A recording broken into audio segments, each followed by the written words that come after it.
Поштувани гледачи на otv.mk, денес ќе влеземе во светот на дрвото, каде што со љубовта кон обработката на дрвото се создаваат уникатни дела. И со таа цел дојдовме во работилницата на Игор и Даниела Михаиловиќ, кои што работат со дрво и ќе ни ја раскажат нивната приказна. Здраво, Дани, како си? Здраво, добро дојдовте за почеток. Ти благодариме за гостопримството.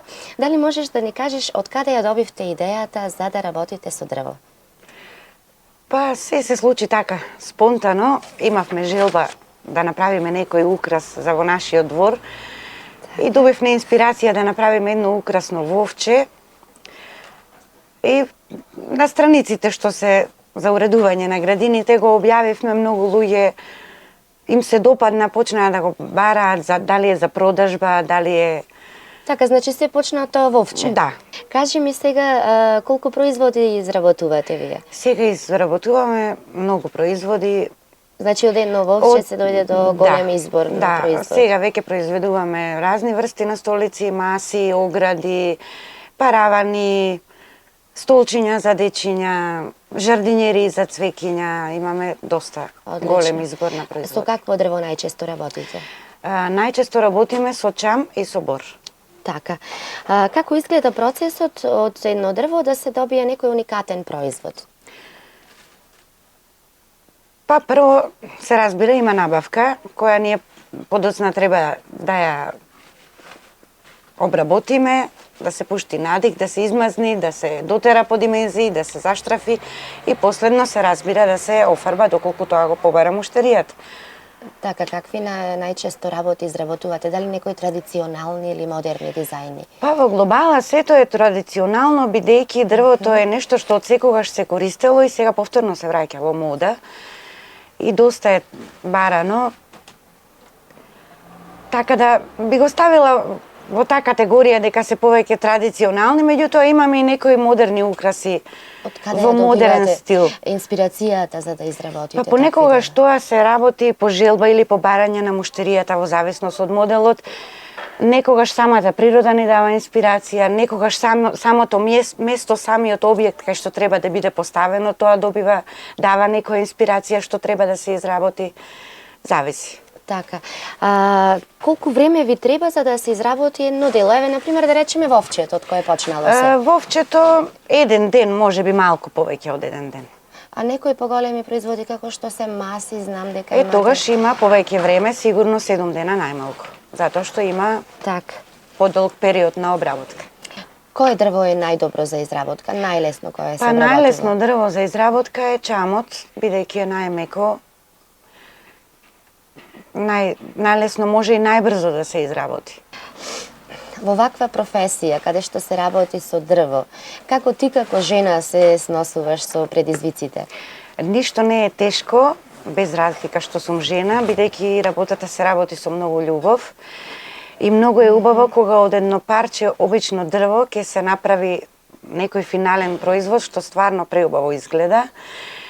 Тогаш, кога ќе дојде тој крајот од таа работа, кога ќе го погледнеш производот, сета онаа тешкотија што си ја поминал, воопшто нема никакво значење, дури и не е тешко заради тоа што се работи со стварно многу љубов. Ќе видиш какво уникатно дело си создал, вредело, значи. Да. Одлично. Вие како занаетчи, како се справувате со вашата работа во нашето општество?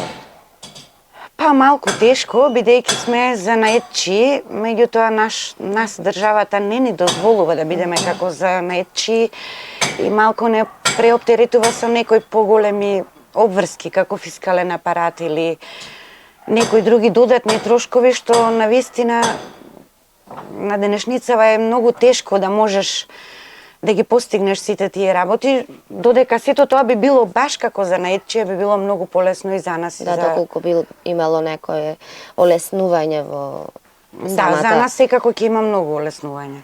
Така, значи сепак и покрај тоа вие работите и работиме, се трудиме, затоа што тоа не исполнува, тоа не прави среќни во животот. Кој производ тебе ти е најубав од тие што ги имате изработено? Најмногу кеф кој ти е да го изработиш? Се уште по толку години работа, вовчето е најубавиот производ заради тоа што... Од кое што почна се. Така. Имало многу поубави производи од него, меѓутоа тоа е секогаш број еден. Супер. Јас го имам видено тоа вовче, навистина е прекрасно. Доколку некој Благодарам. сака да нема на што. Доколку некој сака да се занимава со работа како вашата, да работи со дрво, што би му препорачале? Би му препорачала да бидат многу храбри. Кога ќе го погледнат парчето дрво, да имаат некоја визија во главата, да можат со многу трпение, со многу љубов да го изработат и на крајот секако ќе добијат успех кој што посакуваат. Одлично. Дали има млади кои што се заинтересирани да работат ваква работа? Во реалност да, има, меѓутоа Да би дошле тука кај вас во работилницата да работат, дали има заинтересираност, посебно од младите?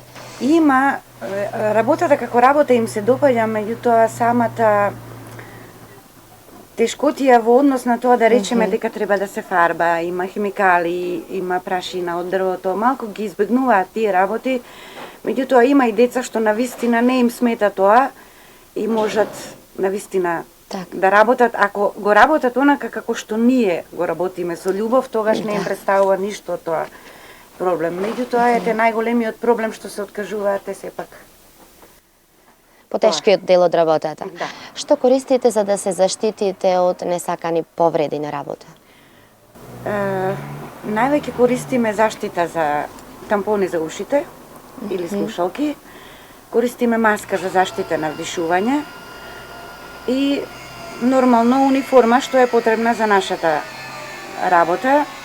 Од сето тоа најнепожелно е да се работи со ракавици, бидејќи машините се прилично опасни и ракавиците може да доведат многу лесно до големи повреди. Значи треба многу внимавање кога се работи оваа работа. А што тебе најмногу ти се допаѓа во оваа работа? Што те исполнува? Па највеќе ме исполнува кога еден производ ќе биде готов по барање на муштеријата и кога ќе дојде да си го земе производот, кога сето тоа ќе биде со големо воодушевување од страна на муштеријата, тоа е најубавиот дел од Задоволството кај муштеријата, бидејќи нормално, тогаш да. сме среќни затоа што сме го постигнале она што Така и треба. го бараат муштеријата. Дани, многу ти благодарам за твоето учество во нашата емисија, за тоа што оддели време и посвети на нас. Почитувани гледачи, тоа беше Дани, девојка, односно жена која работи во машкиот свет. Ви благодарам многу, се гледаме во наредно интервју.